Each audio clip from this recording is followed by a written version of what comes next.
So I wanted to make a video on this 2004 Ford Explorer Sport Trac changing the spark plugs. At least I'm going to pull one out and check it, because the guy I bought it from said he might have changed them once, and he's owned it, let's see, since 2006. Yeah, 2006. It was 2 years old. So it's got a little over 100,000, 115,000 miles, so it should be due, but maybe not. On the driver's side, there's one here, one there, one there.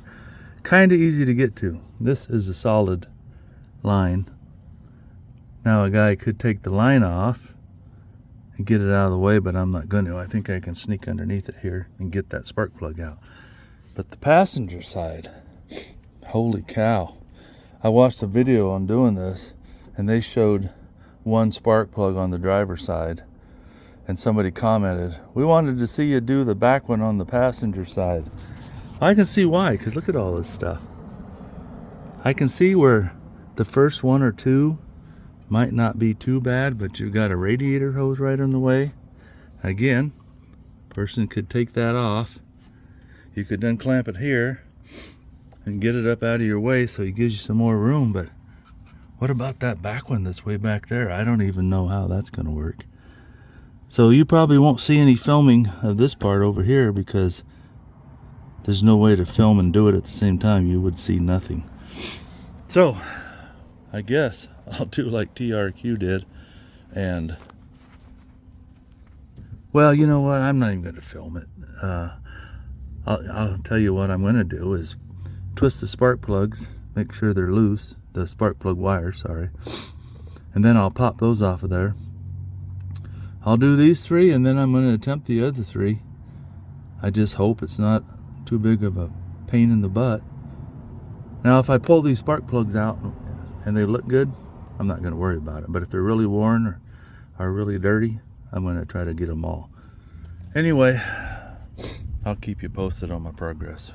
So I guess the spark plug gap is supposed to be 0.54. So this is 40 here. Slide that around. It almost makes it to 50, so it probably needs to be there. Now it's up by the 50. But let me show you the old one. At first I pulled it out and I said, well, it doesn't look too bad. But if you compare this gap of the old one to the gap of the new one, oh, it's probably 50% more. Let me see if I can measure it. See if my scale goes up high enough.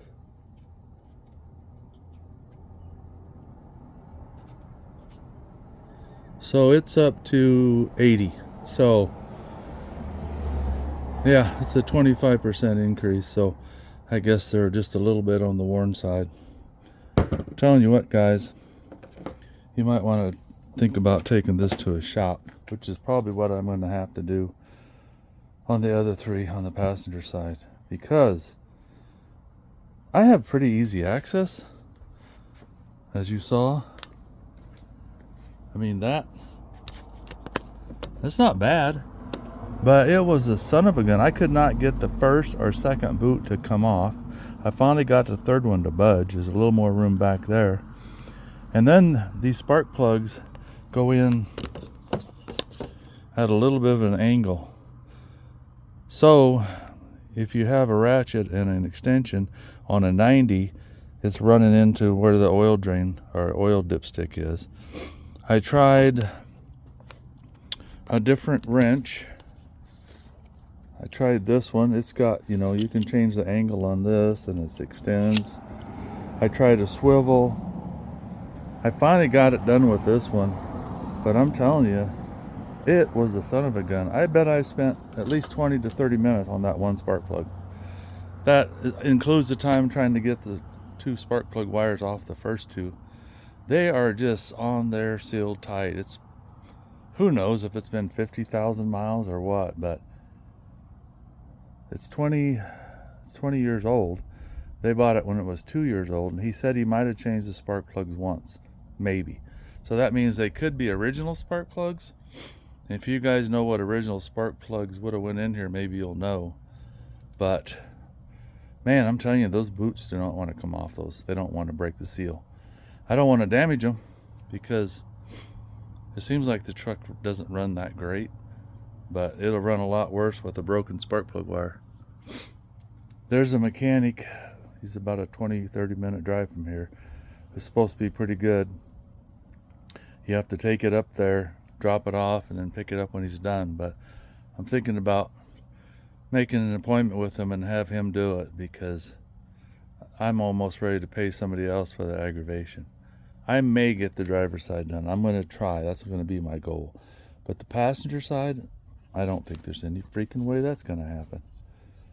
Stay tuned for more fun in the sun. This may be the end of this video. If I can't make any more progress, I'll let you know. That's going to be it. Okay, one down, and I just twisted it a little bit as much as I could, and then I yanked hard on that spark plug wire in the middle and got it to come off. That back spark plug, I got down as low as I could, and you can't even see the spark plug. So you got to put your finger in there, kind of feel where it's at, and then put the boot back on. And putting the spark plug back in, same thing. It was just a guess. You kind of know where it's supposed to go. You put it in there and start turning the extensions, and when you feel it get into the threads, make sure you're not cross threading it. And I ran it in as far as I could by hand, and then I tightened it up with the short socket. Now I've got the long one again with 2 extensions, and I'm going to have to go at an angle like this so I can get some leverage. There's just not a lot of room. There's no way to really make room either. So here we go, working on the second one. Well, I got the second spark plug out. It was a lot easier the second after I got the first one. You just got to really yank on that rubber boot to get it off of there. And you want to grab it and twist it as much as you can. And they're fastened up not too far from where the plug is, so it's not like you can turn them around in a circle unless you disconnect that bracket or whatever's holding them.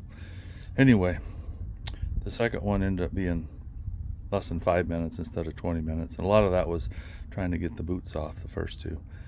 Anyway, I got spark plug out, same thing. It's gapped at 80 because of wear. I'll put a new one in there and move on to the first one. And I think I may attempt the passenger side, but I think I'm just going to pass it on to a mechanic. I wanted to add, I've got some tune-up dielectric grease. I'm putting a little dab of that right in the end of the spark plug boot. That way it'll coat the end here and maybe stop moisture and corrosion. Yeah, these look pretty good, the old ones, except for they're worn, 50% further than they should be. To give you an idea what it looks like, trying to get that spark plug out of there. So this piece is solid, this pipe is solid, there's no give there. So I was able to barely get my hand into there, push down on the spark plug boot from the top just to be able to grab it. You can see my hands, how dirty I'm getting doing this, but I was able to get the boot off. And then with this long extension, I was able to go down through here and feed the spark plug wrench onto the spark plug. And I got it loose now. I'm wiggling it back and forth to get it out of there. But I'm telling you, this is a bugger. Well, I'm going to have to check that rubber boot because this spark plug is missing the end. And it looks kind of rusty. So maybe this one's been broken off for quite a while. And it's worn down to over 80. So it's got quite a gap. I'm going to have to, it's more than the other two. I'm going to have to check the end of that spark plug cap or boot. I checked on the ground here. I don't see it. I don't know if it's stuck in the boot. It doesn't look like it just broke off though. Well, I found it. I don't know how I'm going to get it out of there, but there it is, right down in the end cap. I'm going to try to get some needle nose pliers in there. Hopefully the boot will stretch enough and I can grab it and yank it out of there. That's probably why the truck was running a little bit crappy. It didn't seem too bad, but it didn't seem real good. Plus it's got an exhaust leak. But let me see if I can get that out of there with some needle nose pliers. I I don't want to have to get another spark plug wire if I don't have to. Well, I got her out of there. Snapped right off it. And it's pretty rusty, so I imagine it's been misfiring for a long time. I used some skinny needle nose pliers and forced them in there and grabbed it and then yanked it out of there, so now I can put in the new spark plug. Anyway, that's about it for this video, I think. If I had something else, I'll let you know, but I don't think I'm even going to attempt the passenger side. It's too hard.